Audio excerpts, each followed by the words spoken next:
From the News Channel 5 Network, this is Countdown to Friday, sponsored by Zander Insurance.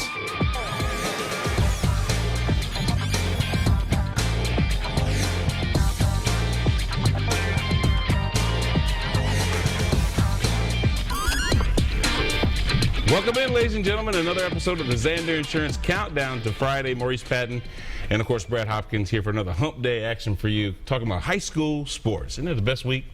It is. It's the best week when we see high school sports really start to transform itself into who the champions are for this year. You know, the playoff second round right now, talking about some teams that probably shouldn't be here, probably should be here. We've got an action-packed show for you today. We went down to Marshall County, all the way down to Marshall County, and talked with. That far. It is that far. I drove down there. Are you kidding me? It is that far. Yes. Okay, well, I was coming from Franklin. Well, either way, it's still kind of far. Either way, we went down and talked with Thomas Osteen about his program. I mean, what a great program, what a great story. So we had a few conversations with him with our B-Hop and Mo on the Go segment. And do we have a treat for you today? From Innsworth High School, he's one of the assistant coaches down there, but more particular, he is actually a former Chicago Cub. So how cool is it that we got a guy that, you know, played for... He's also a, well, you know, he's a Lewisburg native. That's kind of the tie-in. I was kind of getting there. I should have just thrown it to you and let you. No, that's cool. So tell us, because actually your story with Jason is a little more unique than most, because not only did you like cover him as a kid, you got to see him hit his first home run out of Wrigley Park. We'll get into that one, but yeah, it's amazing. His first major league home run. I was actually lucky enough to be in the ballpark. That was when the McGuire Sosa chase was going on, and he had gotten his call up, and like I said, I just happened to be in the neighborhood and thought I'd stop through and watch a little baseball, and actually saw him hit his first major league home run. Oh, so you just thought you'd stop in there, huh? Okay, actually I was heading over to Illinois for an MTSU game. At my alma mater? At ILL. I&I. There you go. I know that's right. All right, so hey, let's start one of the segments that we like to get into called our recap and review. This is where we kind of tell you some of the games that we watched this past weekend and what we actually saw. So let's start out with, I think it was Summit County. Where are we at here? Summit at Cane Ridge. There you go. Undefeateds right there, talking about the Cane Ridge program. It's a tale of basically two halves in that one, huh, Mo? Absolutely. Summit, the number 4 seed coming out of Region 5-5A, like you said, Cane Ridge undefeated. We talked with Eddie Woods a couple of weeks ago. The Ravens 10-0 going into that game. Summit got up on them 21-0 at the half. Cane Ridge rallies back, 35 unanswered points in the second half, wins at 35-21.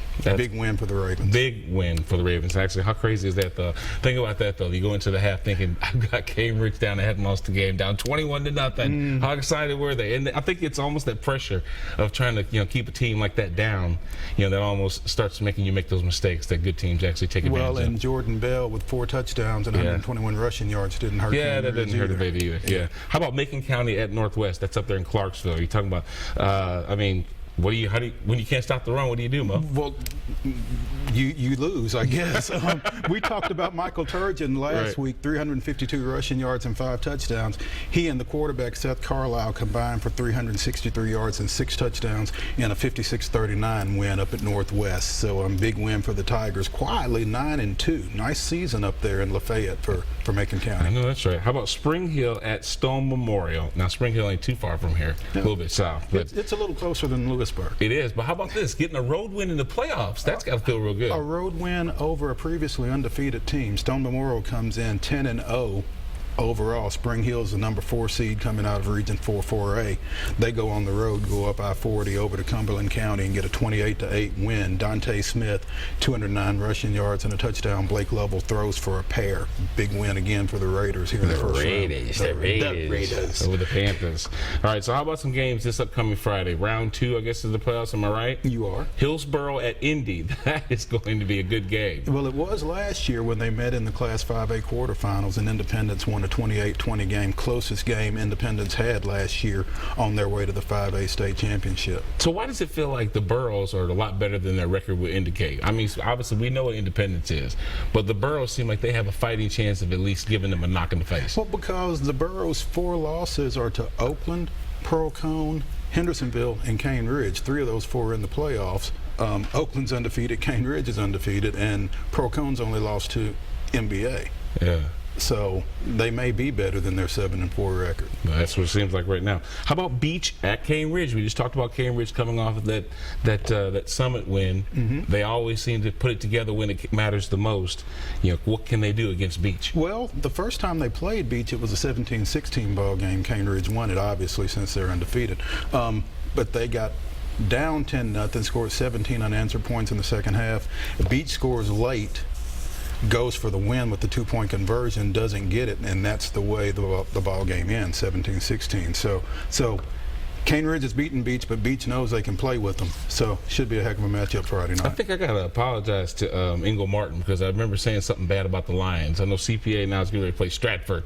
They're playing some pretty good football right now, so I probably need to apologize. Well, I told you when you said it that they were young. They got off to a 1-5 start, but they won 4 of their last 5 since then. Right. And it started when they lost to Stratford 7-6.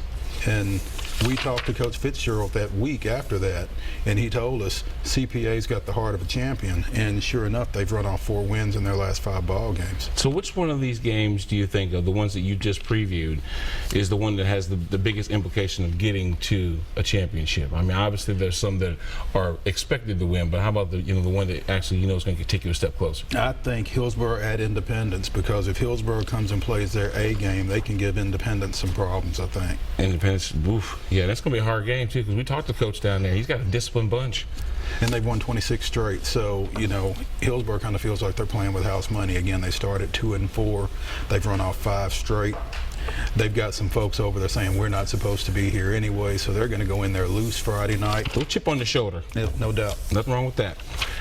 Hey, real quick, before we go to the break, I need to remind you about something cool that the Zander Insurance Group is doing, and that is basically offering a $20,000 scholarship to who comes up with the most creative 500-word essay. Now, you have to be nominated by either your principal or your coach, but you can go to www.zanderins.com/scholarship contest to find out more information on how you can actually either nominate somebody or at least get more information on how you can protect. Because think about that, that's pretty cool. $20,000? 20, yeah. Years? Absolutely.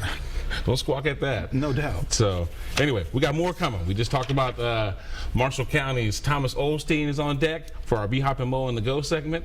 We've got Jason Maxwell in the on-deck circle. In the on-deck circle. You like that? Literally, in the on-deck circle. So, we got a lot more coming right here on the Zander Insurance Countdown to Friday. And as we go to a break, here's our some of the recaps from the Summit at Cane Ridge game.